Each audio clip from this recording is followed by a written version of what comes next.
Vamos abrir nossas Bíblias na segunda carta de Paulo a Timóteo, capítulo 4. Vamos ler os versos de 1 a 5. Fui acometido desde ontem de um problema de garganta, de modo que é possível que precise interromper a fala eventualmente para molhar a garganta. Os irmãos perdoem por isso.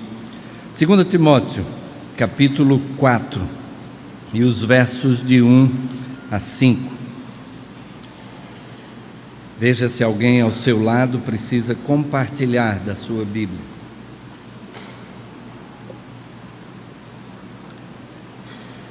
2 Timóteo 4, de 1 a 5, assim lemos: Conjuro-te perante Deus e Cristo Jesus, que há de julgar vivos e mortos, pela sua manifestação e pelo seu reino. Prega a palavra, insta, quer seja oportuno, quer não.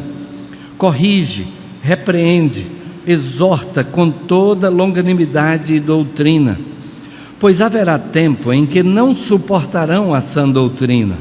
Pelo contrário, cercar-se-ão de mestres segundo as suas próprias cobiças, como que sentindo coceira nos ouvidos, e se recusarão a dar ouvidos à verdade, entregando-se às fábulas. Tu, porém, sê sóbrio em todas as coisas, suporta as aflições, faze o trabalho de um evangelista, cumpre cabalmente o teu ministério. Vamos orar. Senhor Deus, mais uma vez diante de Ti, Pai, agradecidos pela Tua palavra que fala ao nosso coração, suplicamos que o Teu Espírito nos faça entender recado que Tens para cada um de nós nesta hora, que estejamos sensíveis à Tua voz, prontos a aplicar aquilo que a Tua palavra tem a nos ensinar, aplicar no nosso viver diário. Fala o nosso coração, em nome de Jesus. Amém. Amém.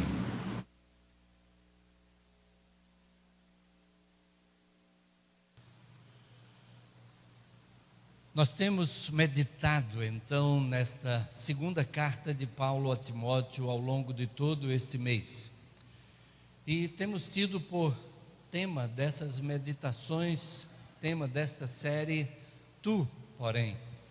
Já temos mencionado que esta é uma expressão que o apóstolo Paulo transmite repetidas vezes ao longo da carta.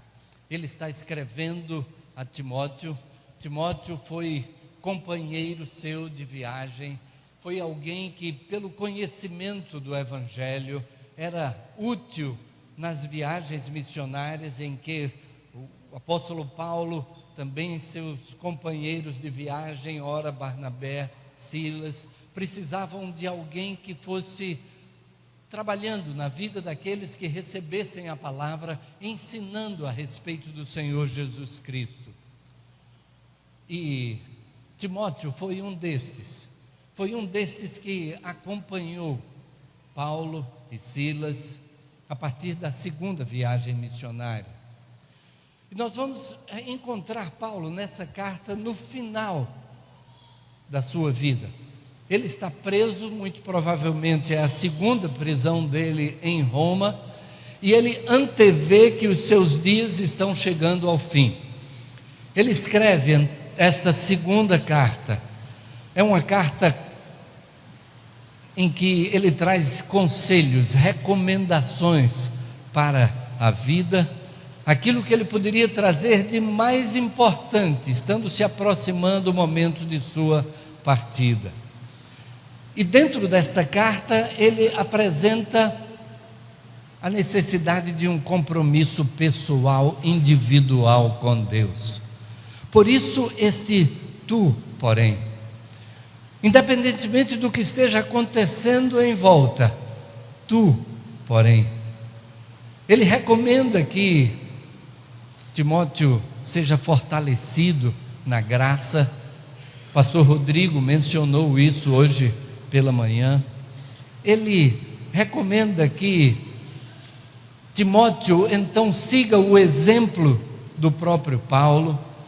E agora, no capítulo 4, ele faz um pedido insistente. Aqui na minha tradução diz conjuro-te, quer dizer, é um pedido insistente, veemente.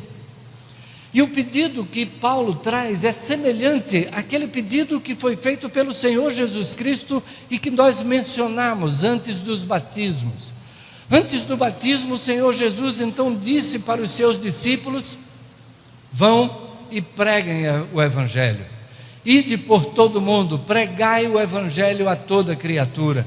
Quem crer e for batizado será salvo, quem não crer será condenado. A palavra que o apóstolo então traz para Timóteo com este pedido veemente é, em primeiro lugar, prega a palavra. Prega a palavra, quer seja oportuno, quer não. Ele diz então que se há uma coisa que ele haveria de pedir neste momento, vamos chamar de final, prega a palavra. Seja alguém que compartilha a mensagem do Evangelho. E ele diz, quer seja oportuno, quer não. Ele diz que Timóteo deve estar preparado para compartilhar aquilo que ele recebeu em todos os momentos. De repente, uma oportunidade pode surgir da parte de Deus, quando você não pensava que surgiria essa oportunidade. Nem sempre essa oportunidade virá quando você for se encontrar com alguém para o estudo da palavra. Pode ser que você saia para assistir a um jogo de futebol. Pode ser que você esteja no seu trabalho, na escola, faculdade, mas esteja preparado para compartilhar aquilo que você recebeu. Isto é o que o apóstolo diz para Timóteo. E ele diz que a palavra de Deus deve ser a base disso. E então ele diz, prega a palavra, quer seja oportuno, quer não, corrige, repreende, exorta com toda longanimidade e doutrina. Ele diz que com toda paciência e doutrina, o ensino firmado na palavra de Deus, mas com paciência, com bons modos, com amor, fale a quem está perto, mesmo que haja necessidade de exortação, de mostrar a quem está perto que a prática de vida que tem utilizado pode não ser a melhor para ele, que aquilo que tem sido colocado como dia a dia, maneira de agir, a palavra de Deus tem algo de diferente a mostrar. Então ele diz que com paciência e com o ensino firmado na palavra, corrigir, repreender, exortar. E ele antecipa então algo que haveria de acontecer. O apóstolo, por revelação da parte de Deus, ele entende que o mundo caminha numa direção contrária ao que é a vontade de Deus. E ele diz então que haverá um tempo em que não suportarão a sã doutrina. Não suportarão a sã doutrina.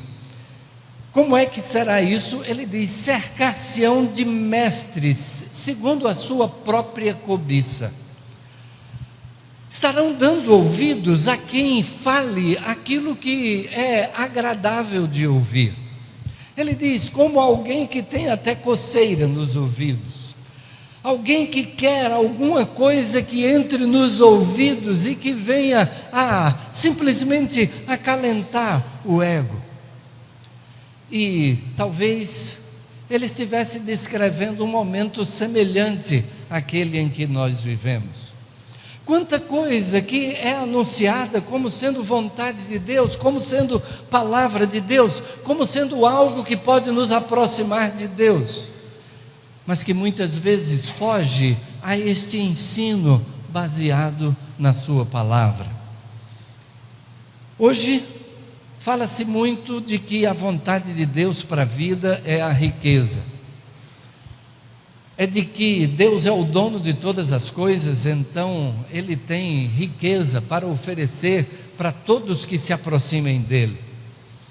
Anuncia-se que se Deus é o dono de tudo, e se eu sou um filho de Deus, então tem até um adesivo, né, que diz que Deus é o dono do mundo, e eu sou filho do dono. Então, muita coisa vai estar à minha disposição. Mas a palavra de Deus diz que os verdadeiros valores, a verdadeira riqueza para a vida, não consiste naquilo que nós temos, mas naquilo que nós somos. A verdadeira riqueza não está em possuirmos de tudo. Pelo contrário, nós vamos ver na palavra de Deus um contraste. E o escritor aos Provérbios, por exemplo, ele vai dizer que é melhor estar num canto de umas águas furtadas, é melhor estar numa choupana, é melhor estar simplesmente morando num alpendre.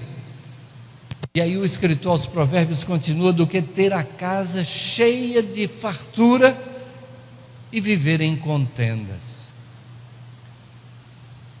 O próprio apóstolo Paulo, escrevendo aos Filipenses, ele vai dizer que está experimentado tanto em ter fartura como em atravessar necessidade.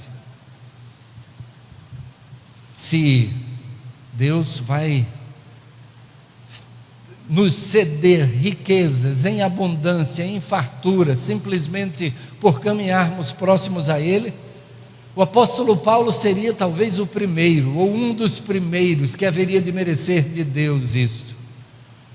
Mas atravessamos dificuldades e temos suprimento da parte de Deus. A certeza que nós temos é de que Deus não vai deixar faltar aquilo que nos é necessário.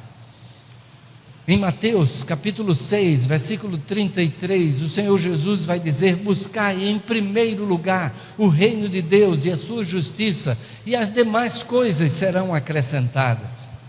Há quem entenda que com esta promessa o Senhor Jesus está prometendo o mundo inteiro, que tudo vai ser acrescentado. Mas naquele contexto ele está falando para observarmos as aves do céu, que não semeiam, não colhem, não ajuntam em celeiro, mas o Pai Celestial as sustenta. Ele está falando de sustento. Ele está falando a respeito dos lírios do campo, que não costuram, não tecem, mas o Pai Celestial as veste. As flores do campo, Ele as veste com uma beleza extraordinária, acima daquele que foi tido como o rei mais rico da história de Israel, o rei Salomão. Nem Salomão, em toda a sua glória, se vestiu como as flores do campo, os lírios do campo.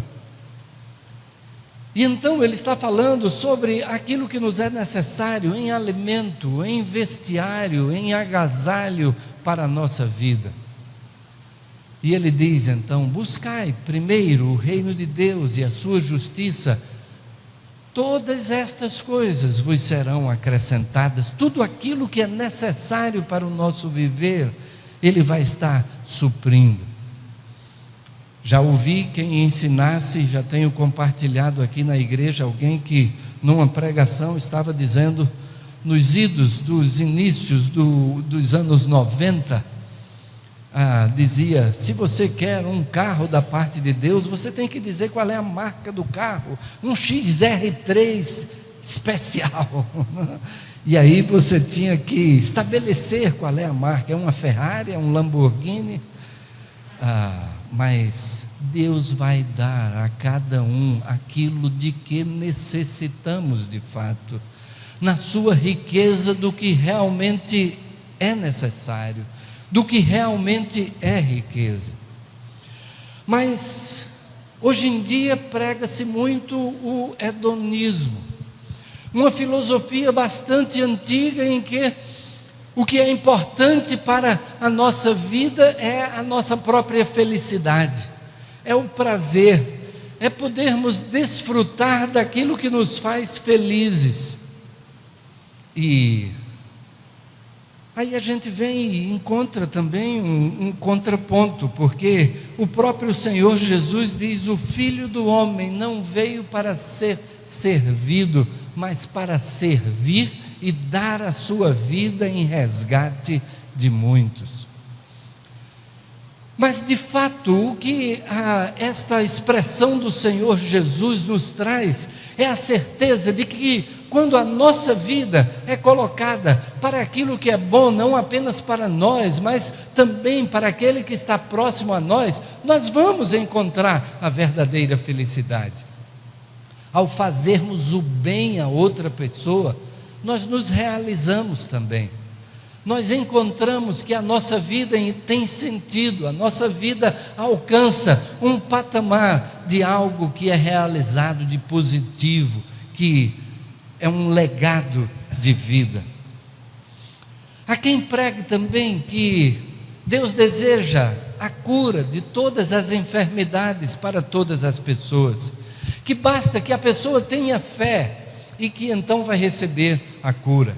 E quando alguém enfrenta uma situação difícil em relação à saúde, então vai atrás de quem esteja anunciando dessa forma, está em busca da cura para a sua enfermidade, e acha que é uma questão de encontrar a pessoa certa que tenha a fé suficiente para que a cura seja realizada. Se a vontade de Deus fosse assim, pelo menos nesses 2000 anos, desde Jesus até hoje, pelo menos uma pessoa teria a fé suficiente para ser curado de todas as enfermidades e estaria vivo até hoje. Se a vontade de Deus fosse para a cura, a depender simplesmente da fé de cada um,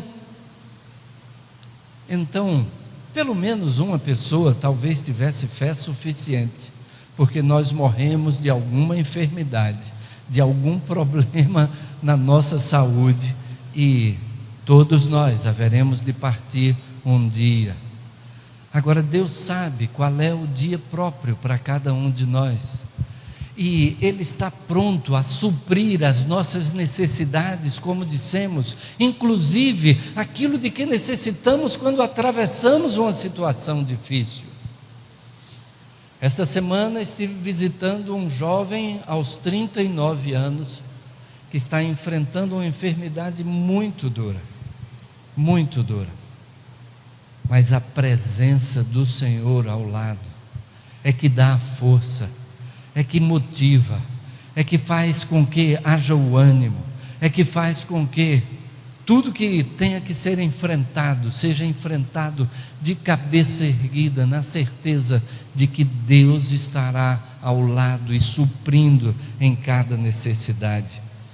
O apóstolo João, escrevendo na sua primeira carta, capítulo 5, verso 14, ele diz: e esta é a confiança que temos para com Ele, que se pedirmos alguma coisa segundo a sua vontade, Ele nos ouve. O Senhor Jesus pediu ao Pai 3 vezes algo: Pai, passa de mim este cálice. Mas no final daquele período de oração, ele entendeu do Pai que não era possível que aquele cálice passasse sem que Jesus Cristo dele bebesse.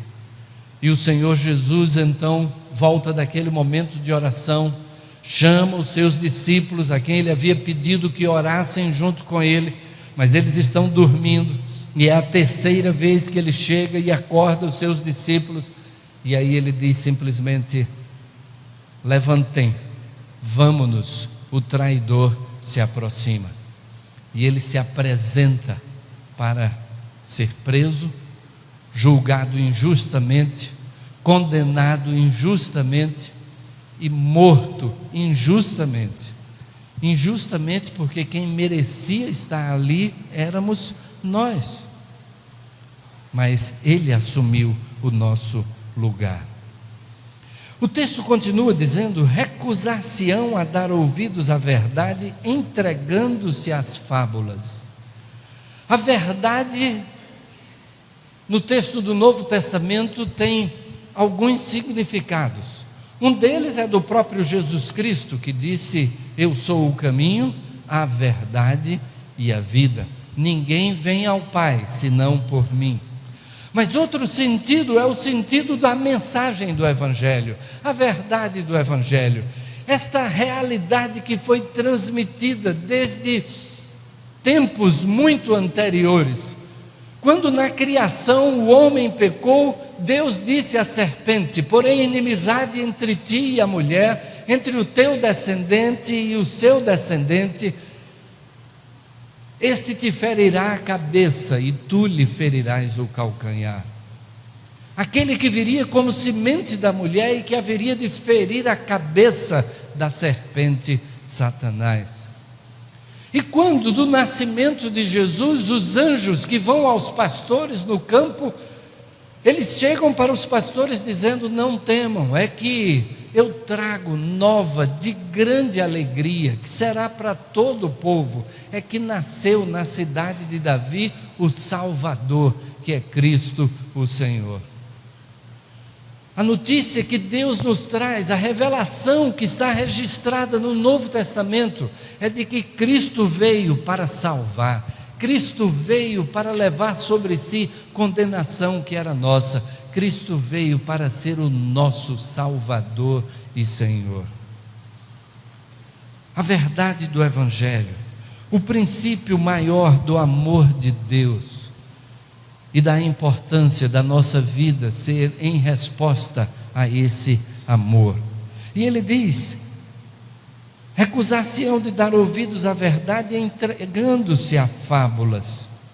Uma fábula é uma narrativa que contém um princípio moral ou ético, e normalmente a fábula se utiliza da figura de algum animal ou algum objeto que tem a capacidade de falar, tem a capacidade de ter o raciocínio humano, e que então traz uma lição de moral, uma lição de ética para a nossa vida. Mas nem só de moral e de ética vive a nossa vida. Cada lição dessa é rica, é importante, mas sem conhecermos o amor de Deus, sem conhecermos o fato de que Cristo pagou na cruz o preço do nosso pecado, a nossa vida com ética e moral será uma vida correta aqui neste mundo, será uma vida que faz justiça para com o próximo, será uma vida que respeita os direitos do outro, mas que não aponta para a eternidade. Para a eternidade é só em Jesus. Por isso o versículo que já citamos, Jesus quando diz: eu sou o caminho, a verdade e a vida, ninguém vem ao Pai a não ser por mim. O mais importante nesta vida é que possamos conhecer que Cristo veio para que nós pudéssemos ter vida eterna, que nós pudéssemos ter perdão dos nossos pecados, que nós pudéssemos então ter a segurança de estar com Ele para todo sempre, ao terminarem os nossos dias aqui. E a presença dEle em nós ao longo desses dias. Ele deseja que a nossa vida seja preenchida pela sua própria presença, o seu senhorio na nossa vida, a nossa atenção à sua voz, o nosso querer realizar a sua vontade a cada dia, em tudo o que fazemos, mesmo no cumprimento das nossas tarefas cotidianas, mas cumprirmos como quem está realizando algo de maior para Deus. Não simplesmente algo que fica limitado aqui a esta vida, mas que tem um propósito maior dessa eternidade. O apóstolo então apresenta a Timóteo isso que haveria de acontecer. Haverá dias em que a sociedade estará dessa forma, mas ele complementa: tu porém, ser sóbrio em todas as coisas, moderação, entendimento de um valor maior em tudo aquilo que fazemos, ser sóbrio, moderado, com um entendimento de tudo que acontece à volta. Suporta as aflições. Aquele era um momento em que o evangelho era perseguido. Timóteo, como pregador do evangelho, a exemplo do que acontecera com o próprio apóstolo Paulo, poderia ser preso, poderia sofrer por causa do evangelho. Ele diz então: sofre as aflições. Mas não apenas nas aflições que temos por causa do evangelho. Nós temos esse outro tipo de aflição quando atravessamos circunstâncias que nos são contrárias, circunstâncias difíceis. Mas se a nossa vida está nas mãos do Senhor, estamos no lugar mais seguro do mundo. O Senhor Jesus, em João capítulo 10, versos 27 e 28, Ele vai dizer: as minhas ovelhas ouvem a minha voz, eu as conheço, elas me seguem, eu lhes dou a vida eterna, jamais perecerão, e ninguém as pode arrebatar da minha mão. Nas mãos do Senhor Jesus estamos seguros. O que quer que aconteça na nossa vida, mas nas mãos de Jesus estaremos supridos de tudo aquilo que possa ser necessário. Quando estive fazendo aquela visita àquele jovem que mencionei há pouco, eu estive dizendo: eu sei que muitas vezes as circunstâncias são muito difíceis, e era a realidade daquele jovem, mas a presença de Jesus, a segurança de estarmos nas suas mãos, faz toda a diferença. A segurança de sabermos que o que quer que aconteça conosco, continuaremos nas mãos de Jesus, e Ele estará cuidando de cada um de nós. Já mencionei um livro cujo título é O Homem do Céu. Se você ainda não leu este livro, vale a pena lê-lo. E é a história de um jovem chinês que conhece o evangelho e começa a pregar o evangelho e começa a ser perseguido por causa do evangelho. A história daquele homem, a gente pode dizer que é o clímax do que se pode sofrer pelo evangelho. Mas se você ler o livro, você vai sentir em todas as páginas do livro a segurança e a serenidade de quem sabe que está nas mãos do Senhor Jesus Cristo.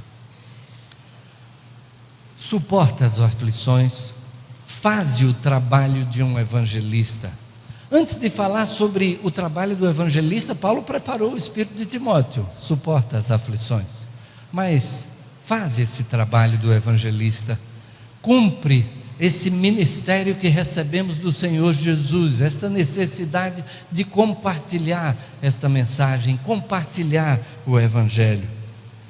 Cumpre plenamente o teu ministério. Cumpre plenamente o teu ministério. O que Paulo está dizendo para Timóteo vai além de simplesmente realizar algo para Deus, fazer alguma coisa para Deus. Hoje pela manhã o pastor Rodrigo esteve mencionando essa diferença de fazer alguma coisa para Deus e de permanecer em Deus, e em Deus então fazer coisas para Ele. Mas a importância de estar ligado com Deus 24 horas por dia, 7 dias na semana, não apenas naqueles momentos, talvez no início, no meio, no fim do dia, quando reservamos um pequeno período para estar em oração diante dEle, mas de permanecermos nele. O Senhor Jesus vai falar da importância desse permanecer no Evangelho de João capítulo 15, e Ele vai falar sobre a necessidade de estarmos nele, e assim nele cumprirmos plenamente o ministério que Ele tem para nós, o serviço que Ele tem para nós. Paulo fecha esse texto com o seu próprio testemunho. A gente indo adiante então nos versículos 7 e 8 desse mesmo capítulo 4, ele vai dizer: combati o bom combate, completei a carreira, guardei a fé. Já agora a coroa da justiça me está guardada, a qual o Senhor, reto juiz, me dará naquele dia, e não somente a mim, mas também a todos quantos amam a sua vinda. Ele diz: terminei a minha parte, combati o bom combate, acabei a carreira, guardei a fé. E agora já me está reservada a coroa da justiça. Era ele fazendo alusão não a uma coroa como conhecemos coroa de um rei, mas ele está se referindo àquela coroa que era dada nos jogos, quando alguém que é vencedor, é vitorioso, recebia uma coroa de louros, uma coroa de uma planta, um entretecido de plantas que era colocado sobre a cabeça do vencedor. E ele diz então que a coroa da justiça já me está reservada. Ele já tem a convicção de que na sua vida, em primeiro lugar, a fé em Cristo como Salvador, e uma vida que demonstra o amor a Deus por aquilo que Deus fez, é a garantia de que essa coroa já lhe está reservada. A coroa da justiça, a qual está reservada não somente a mim, mas a todos quantos amam a sua vinda, a todos quantos amam a vinda do Senhor Jesus. E o Senhor Jesus disse: este evangelho do reino será pregado em todo o mundo, em testemunho a todas as nações, e então virá o fim. A vinda do Senhor Jesus será precedida pela pregação do evangelho a todas as pessoas, a todas as etnias, a todas as sociedades. E Ele deseja que sejamos instrumentos seus para isso. Como é que estaremos amando a sua vinda? Como é que estaremos demonstrando amor para que Jesus Cristo volte logo? Como o apóstolo João encerra o seu livro do Apocalipse: Maranata, ora vem Senhor Jesus, vem logo Senhor Jesus. Como é que estaremos demonstrando amor para com a vinda do Senhor Jesus? É se estivermos fazendo com que este evangelho do reino seja pregado em todo o mundo. Esta série na carta de Paulo a Timóteo, tu, porém, nos traz a recomendação do apóstolo individual, daquilo que é necessário para cada um de nós pessoalmente. Então, nesse instante, feche os seus olhos, coloque-se diante de Deus e pensando exatamente na sua posição individual, na sua posição pessoal. Nós tivemos neste culto pessoas que deram o testemunho de encontrar uma nova vida em Jesus. O Senhor Jesus deseja que isto seja realidade para todas as pessoas do mundo, inclusive você mesmo.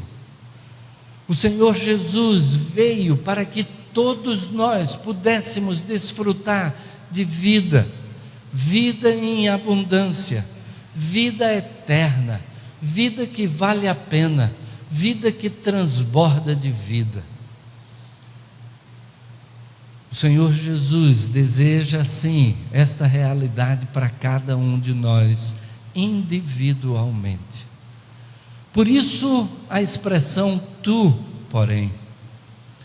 Isto fala a você pessoalmente, fala a mim pessoalmente. Tu, porém. Primeira coisa que precisamos ter individualmente é a entrega da nossa vida nas mãos de Jesus. É colocarmos-nos nas mãos daquele que afirma: ninguém as arrebatará da minha mão. É podermos estar no lugar mais seguro que há no mundo, e principalmente uma segurança que é uma segurança de eternidade, uma segurança para a vida eterna. Então, nesta hora, do seu coração para o coração de Deus, você pode dizer: sim, eu quero que Jesus seja o meu Salvador, o meu Senhor. Sim, eu quero que a minha vida esteja nas mãos de Jesus. Sim, eu entendo que Jesus já pagou o preço do meu pecado na cruz. Injustamente, Ele era justo, mas estava sofrendo por cada um de nós. Morreu por cada um de nós, levando sobre si a nossa condenação, para que nós pudéssemos ter perdão, vida eterna, presença de Jesus em nós. Do seu coração para o coração de Deus, você pode dizer: sim, Senhor, eu quero que Jesus seja o meu Salvador e o meu Senhor. E cada um que já recebeu a Jesus tem também uma responsabilidade individual. O apóstolo Paulo está escrevendo a Timóteo, que já era um crente. No entanto, ele repete várias vezes: tu, porém. A nossa responsabilidade de que a nossa vida esteja à disposição de Deus, de estarmos buscando um relacionamento próximo com Ele todos os dias, de termos um momento exclusivo com Ele, mas de termos toda a nossa semana, 24 horas por dia, 7 dias por semana, a presença, o conhecimento, o reconhecimento da sua presença constante em nós. Vamos orar.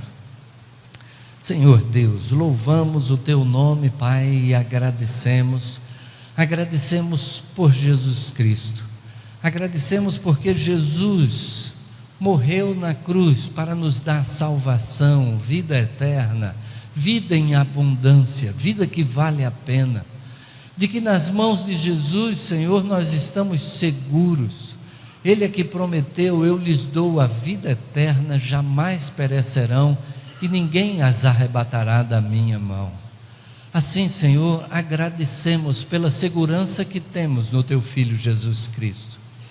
E, Senhor, se alguém entrou aqui nesta noite ainda sem ter segurança da sua salvação, sem ter o entendimento de que Cristo já fez o necessário para que nós pudéssemos receber perdão, de que nós não precisamos corrigir primeiro a nossa vida para nos entregarmos ao Senhor Jesus, mas de que, entregando a nossa vida a Jesus, Ele estará nos orientando em como corrigir a nossa vida a cada dia. Assim, Senhor, se alguém aqui ainda entrou sem ter essa certeza, que este seja o momento de dizer sim para o Teu Filho Jesus Cristo. Este seja o momento de colocar a vida nas mãos do Senhor e Salvador Jesus. E cada um de nós que já recebemos a Teu Filho como único e suficiente Salvador, Senhor das nossas vidas, que possamos, Pai, estar dedicando um tempo cada dia maior em comunhão com o Teu Filho, um tempo de exclusividade com Ele, e reconhecendo a sua presença em todos os instantes, todos os momentos do nosso viver, vivendo de maneira de desfrutar da alegria de servir a Teu Filho Jesus em cada passo. Assim, Pai, continua a falar ao nosso coração, que possamos ter este compromisso individual, não apenas quando nos reunimos com os nossos irmãos, não apenas no domingo, mas em cada momento do nosso dia a dia, podermos ter a alegria de servir a Teu Filho Jesus. É a oração que fazemos nesta hora, agradecidos, no nome de Jesus. Amém. Amém.